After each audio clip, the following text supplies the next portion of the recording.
আমরা Asia cup শেষ করলাম এবং বিয়ন্ড বর্ডার স্পোর্টসের আয়োজনে আমরা পুরো এশিয়া কাপটাই আমরা অ্যানালাইসিসের মাধ্যমে ম্যাচ টু ম্যাচ আমরা অ্যানালাইসিস করেছি এবং পুরো সময়টাই আপনাদের সাথে আমরা প্রত্যেকটা প্লেয়ার এবং কি ফ্যাক্টর এবং কি হওয়া উচিত না উচিত আমরা এটা নিয়ে ডিসকাশন করেছি। আজকে এশিয়া কাপ শেষে আমরা জানতে চাই আমাদের বেস্ট 11 কি ছিল, কারণ আমরা পুরো ম্যাচটা কিন্তু ছোট ছোট করে আমরা অ্যানালাইসিস করে এত দূর এসেছি। সো আমার কাছে প্রথমে আমি প্রতীক ভাইয়ের ওপেনিং পেয়ারটা জানতে চাই। আমার ওপেনিং পেয়ার হবে সাহেবজাদা ফারহান এবং অভিষেক শর্মা। অভিষেক শর্মার ব্যাটিং নিয়ে তো আসলে কারোর কোনো সন্দেহ নেই, দুর্দান্ত খেলেছেন। সাহেবজাদা ফারহানের কথা এর জন্য বলবো যে উনি ইন্টারন্যাশনাল সার্কিটে খুব একটা নতুন ছিলেন আর কি, অতটা অভিজ্ঞতা ছিল না। সেই তুলনায় এশিয়া কাপের মতো বড় একটা মঞ্চে উনি দুর্দান্ত খেলেছেন, বিশেষ করে ভারতের মতো প্রতিপক্ষের বিরুদ্ধে উনি 3টা ম্যাচই কিন্তু ভালো খেলেছেন।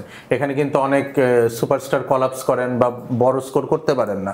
তো সেই জন্য আমি অভিষেক শর্মা এবং সাহেবজাদা ফারহানকে ওপেনিং পেয়ারে দেখতে চাচ্ছি এবং আমি সাথে আরেকটা স্পট বলে দিই, নাম্বার 3-তে আমি পাথুম নিশানকাকে রাখতে চাচ্ছিলাম এই জন্যে যে Pathum Nissanka Asia cup T20 ফরম্যাটে অনুষ্ঠিত হয়েছে যে কয়বার, তার মধ্যে মাত্র তৃতীয় সেঞ্চুরিয়ান। এর আগে শুধুমাত্র বিরাট কোহলি সেঞ্চুরি করেছিলেন আফগানিস্তানের বিরুদ্ধে এবং বাবার হায়াত হংকং চায়নার ব্যাটার উনি ওমানের বিরুদ্ধে সেঞ্চুরি করেছিলেন। এছাড়া কিন্তু এই ফরম্যাটে এশিয়া কাপে কারোর সেঞ্চুরি নেই। তো যেহেতু সাহেবজাদা ফারহান খুব ভালো খেলেছেন, আমি আসলে তাকে ওপেনিং স্পট থেকে বাদ দিতে পারিনি এবং পাথুম নিশানকাও আসলে এত দুর্দান্ত একটা রেকর্ডের মালিক হয় এবং পাথুম নিশানকাও কিন্তু সেঞ্চুরিটা করেছেন ভারতের বিপক্ষে। মানে আমি এই জিনিসটাকে খুব এমফাসাইজ করার চেষ্টা করেছি যে কাদের এগেইনস্টে পারফর্ম করা হচ্ছে, দ্যাটস এগেইনস্ট ইন্ডিয়া। সো আমার টপ 3টা আসলে এরকম দাঁড়াচ্ছে। অনেক ভাইয়ের কাছে জানতে চাও পাথুম নিশাঙ্কা এবং সাইফ হাসান আপনার ওপেনিং পেয়ার। আমার ওপেনিং পেয়ারে যদি আমি বলি, আমি অবভিয়াসলি অভিষেক শর্মাকে আমি কোনোভাবে ডিনাই করতে পারি না। এটা তার স্কোরিং এবং তার ক্যাপাবিলিটি ইন্ডিয়ার পুরো জার্নিটাই তার হাত ধরে এসছে যদি আমরা এখানে বলি, নাহলে মিডল অর কলাপস করছে। সো সেক্ষেত্রে আমি আমার 11-এর জায়গায় যদি বলি, আমি কাউন্টার দিতে চাই অভিষেক শর্মার ব্যাপারে আমার ডাউট নেই, কিন্তু নিশাঙ্কাকে আমি ওপেনিং পেয়ারে দেখতে চাই, কারণ তার এই যে ফর্মটা সে ক্যারি করছে ওপেনিং পেয়ারে। আমি সাহেবজাদা ফারহানকেও ফেলে দিতে পারি না। সো আমার কাছে মনে হয় যে ব্যাকআপ ওপেনার হিসেবে আমরা হয়তো ওনাকে দেখতে পারি। আমি আমার কল দিতে চাই সেক্ষেত্রে আসলে সাইফ হাসানকে যে কারণে বাকি ওপেনারদের থেকে উনি কেন আমার কাছে আলাদা, সাইফ হাসান কিন্তু ওপেনার হিসেবে আসে নাই। জি জি, বাকিরা কিন্তু ওপেনিং প্রিপারেশন ছিল, অনেক কিছু ছিল। উনি হয়তো টুর্নামেন্টের মাঝখানে ঢুকে এবং ওপেনিং পজিশনে আসছেন। সো ওনার কমফোর্ট জোনের বাইরে এসে এবং 4টা ম্যাচ আমি প্রতীক ভাইয়ের সাথে ওখানে অ্যাড করতে চাই। আমি সাইফ হাসানকে ওয়ান ডাউনে খেলাতে চাই, কারণ আমাদের ওই জায়গাটা ভ্যাকেন্সি থাকার কারণে আমরা ইমনের অথবা তামিমের জায়গায় কিন্তু আসলে সাইফকে আমরা ওপেনিং করিয়েছি। তো টি20 ফরম্যাটে আসলে ওপেনিং পেয়ারটা কতক্ষণ টিকবে এটা নিয়ে আমরা যদি বলি, নতুন বলে কিন্তু ওই জায়গাটায় আমি এলকেডি কে দেখতে চাই, লিটন কুমার। আমি ওটা নিয়ে পরে আসবো, কিন্তু আমি সাইফ হাসানকে ওয়ান ডাউনে দেখতে চাই এবং আমার কাছে মনে হয় অভিষেক শর্মা, নিশাঙ্কা এবং সাইফ হাসান এই পেয়ারটা আপনারা কি মনে করেন?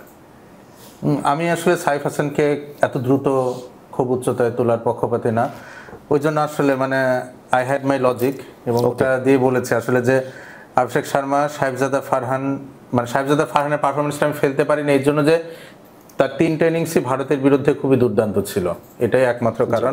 পাথুম নিশানকার সেঞ্চুরিটাও ভারতের বিপক্ষে ছিল, কোয়ালিটি বোলিং এর বিরুদ্ধে।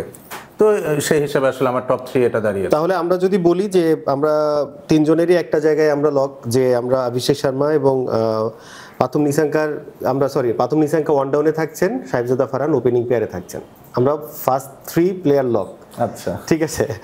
এরপরে আমি আমার প্রেফারেন্সের জায়গায় যদি বলি, আমি লিটন দাসকে দেখতে চাই। উনি অল্প কয়েকটা ম্যাচ যতটুকু খেলেছেন এবং ওনার অ্যাপ্রোচ এবং জায়গাটাতে আমার কাছে মনে হয়েছে যে এই 4th পজিশনে আসলে পুরো টুর্নামেন্টই সব টিমই একটু নড়বড়েই ছিল, সেই জায়গাতে আমার কাছে মনে হয়েছে লিটন দাস এই জায়গাটাতে বেটার। হ্যাঁ, আমি যদি ওনার স্কোরিং কিংবা অ্যাভারেজের কথা বলি হয়তো ওই লেভেলে যাবেন না, মিডল অর্ডারের কম্পারিজনে উনি ওখানে থাকেন। আমি অনেক ভাইকে জানতে চাই, অনেক ভাই 4-এ কাকে চাচ্ছেন? তিলক ভার্মা। আমিও তিলক ভার্মা। এরপরে প্রতীক ভাই কাকে চাচ্ছেন? আমরা যদি ওইখানের কিছু পেয়ারের কথা বলি, 3টা স্লট আমরা কথা বলতে চাই। একটা হচ্ছে 5th, 6 এবং 7, এই 3টা জায়গায় ওমরজাই হতে পারে, রাশিদ খান এবং মোহাম্মদ নাবি। এই 3টা প্লেসে কার কি অবজেকশন? আপনার দুটো এর সাথে আমি একমত, নাবি এবং ওমরজাই। রাশিদ খানের পরিবর্তে আমি দাসুন সানাকাকে দেখতে চাচ্ছি, কজ দাসুন সানাকা কিন্তু বেশ কিছু ইম্প্যাক্টফুল ইনিংস খেলেছেন টুর্নামেন্টে। অনেক ভাইয়ের কি মত? No, we can go on that. ওকে, তাহলে আমরা যেটা যাচ্ছি, ওমরজাইকে আমরা 5-এ দেখছি, 6-এ আমরা নবীকে দেখছি, এবং সানাকা খেলছেন হচ্ছে 7-এ। এটা ওই যে ধরেন টিমের প্রয়োজন আপ ডাউন করতে পারে, সানাকাকে তোলা যেতে পারে, ওমরজাইকে নিচে নামানো যেতে পারে, তারা প্রয়োজন বোধে আর কি রাখবেন। এরপরের স্লটটা হচ্ছে 8, 9, 10 এবং 11, চারটা স্লট এবং বোলিং জায়গাটাতে আমি আমার জায়গাটা একটু বলি। আমি জুনায়েদ সিদ্দিকী ইউএইর বোলারকে আমি ওখানে রাখছি, কারণ উনি যে কটা ম্যাচ খেলেছেন দুর্দান্ত বোলিং করেছেন এবং সবগুলো দলই ওনাদের থেকে বেটার যদি আমি বলি। এরপরে আমি রাখতে চাচ্ছি শাহিন শাহ আফ্রিদি, এবং এরপরে আসতে চাচ্ছে কুলদীপ যাদব এবং বরুণ চক্রবর্তী। এই ব্যাপারে আপনাদের অনেক ভাই। কুলদীপ এবং ভারুণ আসলে চেঞ্জ করা ডিফিকাল্ট। হাসান আঙ্গা আছেন এখানে স্ট্রং কন্টিনেন্ট, তারপরে কুলদীপ এবং ভারুণই থাকবেন হয়তো। সেই ক্ষেত্রে শাহিন শাহ আফ্রিদি অ্যান্ড মুস্তাফিজুর রহমান। আপনার কল হচ্ছে, আপনি জুনায়েদ সিদ্দিকীর জায়গায় মুস্তাফিজকে চাচ্ছেন এবং শাহিন থাকছেন। জি, আমি এখানে আরেকটু আমার আরেকটা প্রেফারেন্সের জায়গাটা আমি একটু বলি। আমার একটা প্রেফারেন্স হচ্ছে আমি আবরারকেও এই টিমে দেখতে চাই, কিন্তু আসলে পজিশনটা ম্যানেজ করাটা খুব ডিফিকাল্ট। আমি প্রতীক ভাইয়ের কাছে জানতে চাই, আপনার এই চারটা স্লটে আপনি কাকে চাচ্ছেন? দেখেন, আমি আসলে যখনই যে স্কোয়াডগুলো অ্যানালাইসিস করি, বোলিংয়ের ক্ষেত্রে আমি প্রত্যেকটা টাইপের একটা করে বোলার দেখতে খুব পছন্দ করি। তাহলে দেখেন, অলরেডি আমরা যে স্কোয়াডটা বলেছি সেখানে মোহাম্মদ নাবি রয়েছেন, রাইটার অফ স্পিনার। জি, আজমাতুল্লাহ ওমরজাই নতুন বলে উনি ডান হাতি ফাস্ট বোলিং করে থাকেন। তাহলে আমাদের একজন বাম হাতি ফাস্ট বোলার দরকার। এখানে আপনি শাহিন শাহ আফ্রিদি বা মুস্তাফিজুর রহমান যাকে খুশি নিতে পারেন। তবে যেহেতু শাহিন শাহ আফ্রিদি টুর্নামেন্টে ব্যাট হাতেও সফল ছিলেন, আমি শাহিন শাহ আফ্রিদিকে রাখতে চাইবো মুস্তাফিজুর রহমানের আগে। তাহলে দেখেন, আমাদের 3 টাইপের বোলার হলো, একজন left arm fast bowler, right arm fast medium, right arm off spinner. এখন তাহলে আসি left arm chinaman Kuldeep Yadav, Varun Chakravarthy ডান হাতি মিস্ট্রি স্পিনার, এবং 11 নাম্বার স্পটটা আমি দিতে চাচ্ছি ইদার মোহাম্মদ আবরার বা রিশাদ হোসেনকে। তাহলে হচ্ছে আপনার রাইট আর্ম লেগ স্পিনিং অপশনটাও আসলে একটা অলরাউন্ডেড অ্যাটাক দাঁড় করাতে পারি আমরা। আবরার, শাহিন শাহ আফ্রিদি, কুলদীপ যাদব এবং হচ্ছে বরুণ চক্রবর্তী, এই চারজনকে নিয়ে আমরা বোলিং লাইন আপটাকে দেখতে যাচ্ছি। কোন অবজারভেশন? ভাই বোধহয় রিশাদ হোসেনকে চাচ্ছেন। আমি রিশাদকে চাচ্ছিলাম, আর যদি আপনি বলেন যে মোস্তাফিজকে কনসিডার করতে, তাহলে আসলে রিশাদকে আমি এখানে অ্যাড করতে চাইবো। এছাড়া আসলে ভেরিয়েশন আর কোনো কিছু নাই। বাট যদি লেগ স্পিনারের কথা বলেন, আমার কাছে রিশাদের থেকে, কারণ রিশাদ যদি ব্যাটে কিছু রান করে দিয়ে যেত তাহলে হয়তো আমরা রিশাদকে প্রেফার আমরা রিশাদকে ব্যবহার করতে পারিনি। হ্যাঁ, বাট ওই জায়গাটাতে হয়তো আমরা যেমন শাহিন শাহ আফ্রিদিকে আমরা মুস্তাফিজের জায়গায় কেন অল্টার করলাম, তার ব্যাকআপ আমার কাছেও মনে হয়েছে যে এখানে আমি একটা ক্লিয়ার অপিনিয়ন দিই যে যেহেতু আমরা 11টা শুধুমাত্র এই পার্টিকুলার টুর্নামেন্টের পারফরমেন্সের বিচারে করছি, মোহাম্মদ আবরারকে বাদ দেওয়া তার প্রতি একটা অবিচার করার মতো হবে।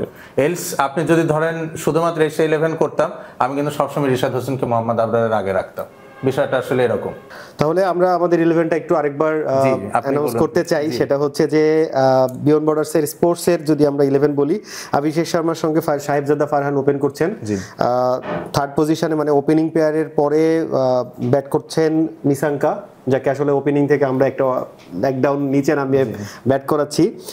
এরপরে তিলক ভার্মাকে আমরা দেখছি। এরপরে ওমরজাই, মোহাম্মদ নাবি, দাসুন সানাকা, তারপর আসছেন শাহিন শাহ আফ্রিদি, আবরার আহমেদ, কুলদীপ যাদব, বরুণ চক্রবর্তী, এবং আমাদের এখানে ব্যাকআপ মানে বোলার হিসেবে থাকছেন জুনায়েদ সিদ্দিকী ইউএই। সো আমার মনে হয় যারা কম্পিটেবল একটা টিম, যেটা আসলে রিপ্রেজেন্ট করবে এশিয়া কাপকে। ধন্যবাদ আপনাদেরকে পুরো এশিয়া কাপে সময় দেওয়ার জন্য এবং এই অ্যানালাইসিসের জন্য। আসসালামু আলাইকুম। ধন্যবাদ।